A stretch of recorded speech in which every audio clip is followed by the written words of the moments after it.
حکومت تو یہ کر رہی ہے، میں اس کا چیز کو مطلب سمجھنے سے قاصر ہوں۔ حکومت کا جو رویہ ہے وہ اداروں کو بھی متنازع بنا رہے ہیں۔ دو خاندانوں کو پچھلے 50 سال سے جو ہے ملک ٹھیکے پہ دیا ہوا ہے۔ وزیر اعظم سے نیچے تو کوئی ہے نہیں، ہر ایک نے وزیر اعظم ہی بننا ہے۔ بچہ جو پیدا ہوتا ہے وہ وزیر اعظم بننے کے لیے پیدا ہوتا ہے۔ تحریک انصاف کے خلاف شکنجہ سخت ہو گیا ہے، کیسز اپنے انجام کو پہنچ رہے ہیں۔ توشہ خانہ 2 کیس میں عدالت نے بانی پی ٹی آئی اور ان کی اہلیہ بشرا بی بی پر جرم ثابت ہونے پر مجموعی طور پر 17 سال قید اور 3 کروڑ 28 لاکھ روپے جرمانہ کر دیا، جبکہ دوسری جانب 9 مئی کے مزید 2 مقدمات کا فیصلہ بھی سامنے آ گیا ہے۔ یاسمین راشد، عمر سرفراز چیمہ، محمود رشید اور اعجاز چودھری کو 10 سال قید کی سزا بھی سنا دی گئی ہے۔ پی ٹی آئی کے مقدموں پر سینیٹر فیصل وابڈا یہ کہتے ہیں کہ یہ تو ابھی ابتدا ہے، آگے انتہا ہے اور قیامت باقی ہے۔ 9 مئی کے شواہد اور گواہی کا انتظار کریں، اللہ رحم کرے۔ وہ کہتے ہیں کہ میں تو کئی سال سے روکتا رہ گیا لیکن میری کسی نے سنی نہیں، اور سنی بھی تو انسنی کر دی، اور ان سب نے اس کو وہاں پہنچا دیا، یعنی وہ عمران خان کی بات کر رہے ہیں اور کہہ رہے ہیں کہ آگے بھی پہنچائیں گے جہاں سے قانونی اور دنیاوی طور پر واپسی ممکن نہیں۔ یہ تو فیصل وابڈا صاحب بڑی سخت بات کہہ گئے ہیں۔ تحریک انصاف نے خیر سٹریٹ موومنٹ کی تیاری جناب شروع کر دی، اور اسد کیسر سمیت متعدد رہنماؤں نے مزاحمت کا ایسے میں اعلان کیا اور واضح کیا کہ ان کے پاس اب کوئی آپشن باقی نہیں بچا ہے۔ اور تاہم بیرسٹر گوہر نے مفاہمت یا مزاحمت کی ذمہ داری محمود خان اچکزئی اور علامہ راجہ ناصر کی کو دیتے ہوئے یقین دہانی کروائی ہے کہ تحریک انصاف آپ کے پیچھے کھڑی ہے، مذاکرات کرنے ہیں یا مزاحمت یہ فیصلہ آپ نے کرنا ہے۔ تحریک تحفظ آئین پاکستان کے سربراہ محمود خان اچکزئی نے مفاہمت کا راستہ اختیار کرتے ہوئے حکومت کو مذاکرات کی پیشکش کر دی ہے، اور وہ کہتے ہیں کہ آئیں جی ایک دوسرے کو معاف کریں، ہم معاف کرتے ہیں، ہم جمہوری ڈائیلاگز کے لیے تیار ہیں، آئیں مل کر پاکستان کو مشکلات سے نکالتے ہیں۔ ساتھ ہی محمود خان اچکزئی نے یہ شرط بھی رکھی ہے کہ اگر مذاکرات کرنا چاہتے ہیں تو بانی پی ٹی آئی سے ملاقات کی اجازت دی جائے، جس پر وفاقی وزیر اطلاعات عطا تارڑ میدان میں آئے۔ انہوں نے 2 ٹوک الفاظ میں واضح کیا کہ پی ٹی آئی پہلے فوج پر تنقید کرنے پر معافی مانگے، ملکی سلامتی کے اداروں پر تنقید کرنے والوں سے خود کو لا تعلق کرے، ان شرائط پر عمل کرتی ہے تو پھر بات ہوگی۔ اسی تمام تر صورتحال پر ڈسکشن کر لیتے ہیں۔ میں جوائن کیا ہے سینئر سیاستدان محمد علی صاحب نے۔ گڈ مارننگ محمد علی دورانی صاحب۔ سر، تحریک انصاف کے گرد ہم دیکھ رہے ہیں کہ اب شکنجہ جو ہے وہ کسا جا رہا ہے، بہت زیادہ سختی ہو چکی ہوئی ہے، اور ایسے میں فیصل وابڈا یہ کہتے ہیں کہ 9 مئی کے شواہد اور گواہی کا آپ انتظار کریں، گواہی پہ ان کا بہت زیادہ سٹریس ہے، تو اس گواہی کے بعد آپ کیا مستقبل دیکھ رہے ہیں تحریک انصاف کا اور بانی کا؟ بسم اللہ الرحمن الرحیم۔ دیکھیں، اس وقت میں تو 9 مئی کے واقعات اور سیاست کو آپس میں کنیکٹ نہیں کر پاتا اپنی سوچ کے اندر۔ 9 مئی واقعات ہیں وہ تو ایک کرمنل ایکٹ ہے، ایک جرم ہے جس نے بھی کیا ہے، اور جس کے خلاف اس کا ایویڈنس ہو اس کو اس کی سزا ملنی پڑے گی، ملنی چاہیے۔ اور یہ ایک قوم کا ایک مطلب ایک قومی ایشو ہے۔ دنیا میں ہم نے دیکھا ہے، امریکہ میں دیکھا ہے ہم نے، برطانیہ، دنیا کے تمام ممالک میں، کہ جب کوئی جرم سرزد ہوتا ہے تو اس کی سزا ہوتی ہے، لیکن اس سے سیاست پہ کوئی اثر پڑنا، یہ اس کی کوئی کنیکشن مجھے میری سمجھ میں یا میری تاریخ کے پرسپیکٹیو میں میرے ذہن میں نہیں ہے۔ یہ 2 الگ الگ چیزیں ہیں۔ جو اگر جرم ہے تو اس کی سزا ہونی چاہیے، اور جرم کی سزا کسی رویے یا کسی اقدام سے ختم نہیں ہوتی، جرم کی سزا سے ختم ہوتی ہے، تو یا پھر وہ معصومیت سے ختم ہوتی ہے۔ تو اس لیے ان دونوں کو سیاست میں اگر ملا دیا گیا ہے تو ٹھیک ہے، حکومت تو یہ کر رہی ہے، لیکن میں اس کا چیز کو مطلب سمجھنے سے قاصر ہوں۔ باقی جو یہ ساری صورتحال کے اندر جو اس وقت، کل بھی ہمارے پاس ایک ہی راستہ تھا، ابھی جو سزاؤں کا معاملہ ہے، اب سزائیں تو نیو نارمل بن گئی ہے، کہ مطلب بہت سی سزائیں ہو رہی ہیں اور مزید ہوتی جاتی ہیں، اور ایک سو اور 100، وہ پنجابی کا ایک محاورہ دیتے 100 تھے 7100، 100 وہاں 101، تو وہ تو اب میرا نہیں خیال کہ اس کا کوئی بہت بڑا امپیکٹ آ رہا ہے پولیٹیکل پوائنٹ آف ویو سے۔ اور دوسری بات یہ ہے کہ اس وقت جتنے بھی حکمران ہیں، جتنے بھی اس وقت हुक्मरान अफराद हैं, सब जेलों में भी रहे हुए हैं और सब ने सजाएं भी ली हुई हैं और आज माशाल्लाह हुक्मरान भी हैं। ये तो एक सिलसिला जो है हमारी सियासत का एक मतलब मनफी बाब है जो चलता रहता है कि यहाँ पे जुर्म और ज्यादती या जो गलत इक़दाम है वो सजा का बात नहीं बनता। इक़्तिदार में होना और ना होना सजा के होने और ना होने का सही। करता है। तो इस वक्त जो है मतलब मुख्तलिफ जैसे अदलिया को जो है वो इंतजामिया के तहत कर लिया गया, तो अब हुकूमत जो चाहे वो कर रही है। हुकूमतें ऐसे ही करती नहीं है माजी में भी और अभी भी कर रही हैं, लेकिन मैं नहीं समझता कि इसका पब्लिक की ओपिनियन के ऊपर बहुत ज्यादा असर पड़ता है, क्योंकि पब्लिक डरा नहीं करती।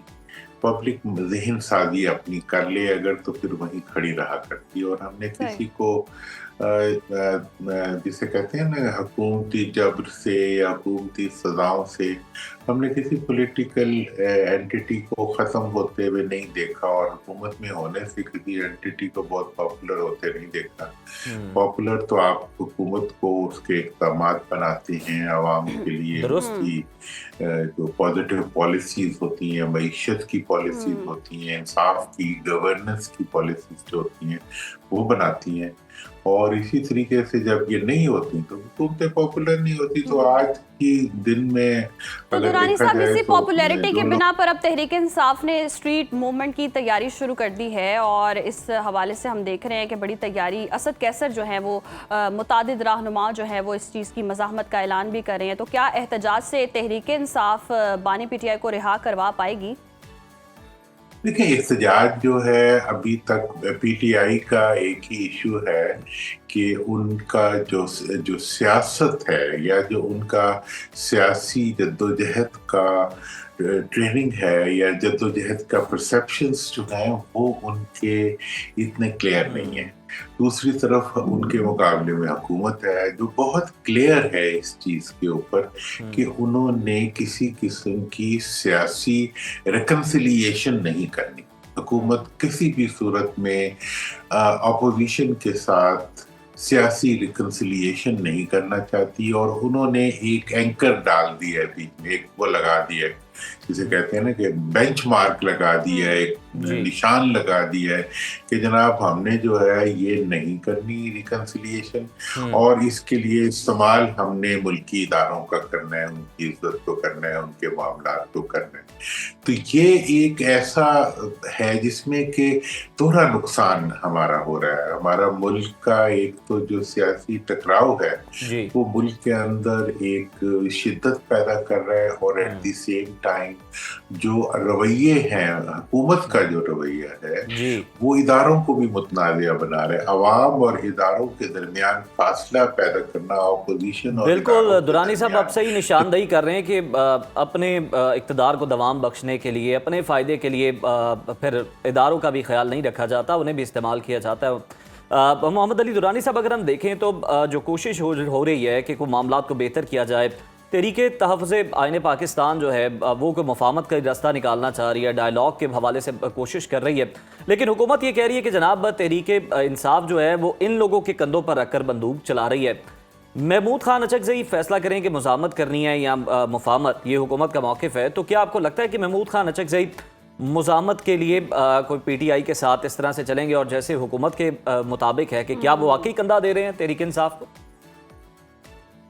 लेकिन this is none of government's business कि जी महमूद खान साहब का कंधा यूज हो रहा है या ए का हो रहा है या बी का हो रहा है। मतलब ये तो अपोजिशन में बैठे हुए लोग हैं, वो एक दूसरे के साथ ताउन भी अगर वो ताउन कर ही रहे हैं तो ये तो एक मुस्बत चीज़ है। और अगर वो ये समझते हैं कि जी पीटीआई के रवैये में शिद्दत है तो ये तो पुराने उनके एलाए रह चुके हुए हैं, इनके बारे में तो वो जानते भी हैं। अभी मियां नवाज शरीफ साहब ने उनके बलूचिस्तान में महमूद खान साहब को और उनके भाई को गवर्नर बनाया था, उनका एक पुराना ताल्लुक भी है।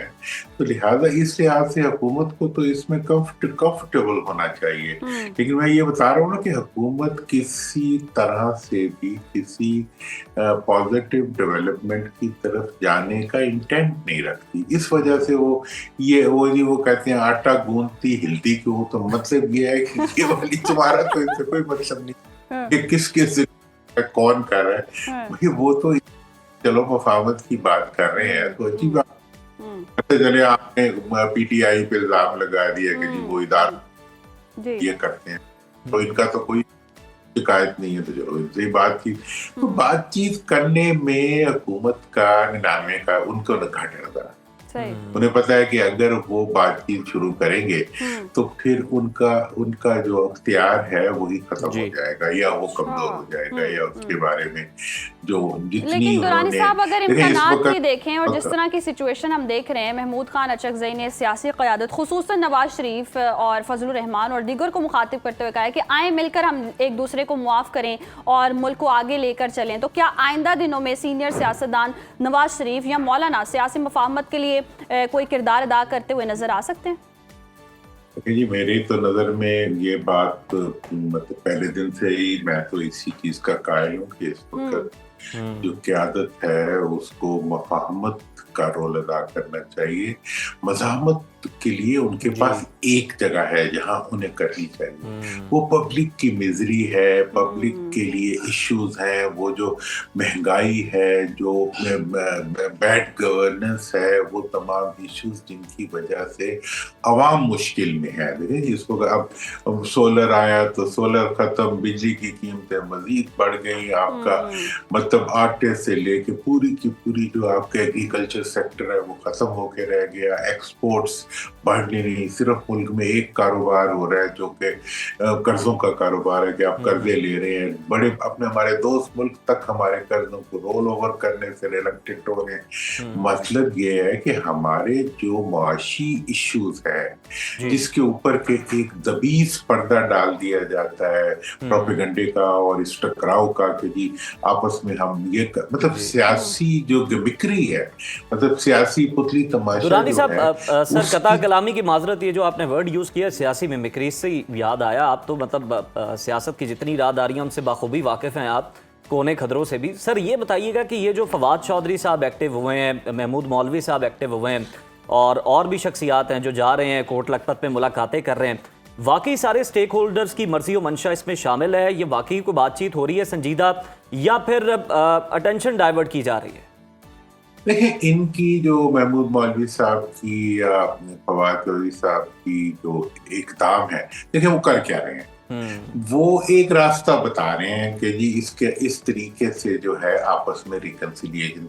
कुछ लोग कहते हैं जी खान साहब का तो बड़ी, ये मैं एक स्ट्रेट बता दूं कि रिकंसिलिएशन उस वक्त होगी जब बातचीत और मामलात जो हैं वो खान साहब के साथ डिस्कस होंगे, जब वो खुद डायलॉग का हिस्सा बनेंगे, उसी वक्त जो मुल्क के इश्यूज हैं वो रिजॉल्व होंगे। लेकिन हर आदमी जो है, क्या पहले दिन आप मंजिल पे पहुंच जाया करते हैं? सियासी अमल तो एक प्रोसेस होता है। उन्होंने एक प्रोसेस शुरू किया है कि जी नहीं अच्छा, जो इनकी सीनियर लीडरशिप जो कोट लखपत जेल में गिरफ्तार है, वो जितने भी लोग हैं, महमूद रशीद साहब हो, जाल चौधरी साहब हो, चीमा साहब हो, अब मखदूम साहब हो, मतलब जितने भी लोग हैं वो अगर वो उनके जरिए बातचीत को आगे बढ़ाने की बात कर रहे हैं तो वो कोई बुरी बात तो नहीं कर रहे, अच्छी बात कर रहे हैं कि उनकी भी एक राय है वो। लेकिन इसमें ये है कि दुरानी साहब अच्छी बात करें, लास्टली एक और दावा सामने आया है कि बिलावल भुट्टो जो हैं वो वज़ीर आज़म हो सकते हैं आगे आने वाले दिनों में, और गवर्नर खैबर पख्तूनख्वा फैसल करीम कुंडी ये दावा करें, तो क्या इम्कानात लगते हैं आपको? देखिए दावा करने में क्या रजा, पाकिस्तान में तो मतलब हर बच्चा जो पैदा होता है वो वज़ीर आज़म ही बनना चाहता है, और फिर हमारे यहाँ तो जो मरूसियत का मामला है कि मतलब हमने दो खानदानों को पिछले 50 साल से जो है मुल्क ठेके पे दिया हुआ है, 70% कर्जे भी उन्होंने लिए, आवाम की मिजरी के भी वही जिम्मेदार हैं और मासूम भी वही हैं। तो चले अब मतलब KPK में बैठ के वो मतलब वज़ीर आज़म से नीचे तो कोई है नहीं, ठीक है जी, हर एक ने वज़ीर आज़म ही बनना है। बच्चा जो पैदा होता है वो वज़ीर आज़म बनने के लिए पैदा होता है। तो अब ये तो हमारी एक किस्मत है, ये नहीं कहीं पता चलता कि इस वक्त कराची में बच्चे की पर्चियां जो आ रही हैं वो कौन, ये नहीं पता लगता कि सिंध की मईशत और बल्कि पाकिस्तान की मईशत को जो नुकसान जो है वो पीपल्स पार्टी का बनाया हुआ निज़ाम को जा रहे हैं, उसका क्या बने। ऐसे ही है, लेकिन हम निज़ाम पर बात नहीं करते हैं, वक्त की किल्लत है। बहुत शुक्रिया मुराद अली साहब आपके वक्त का।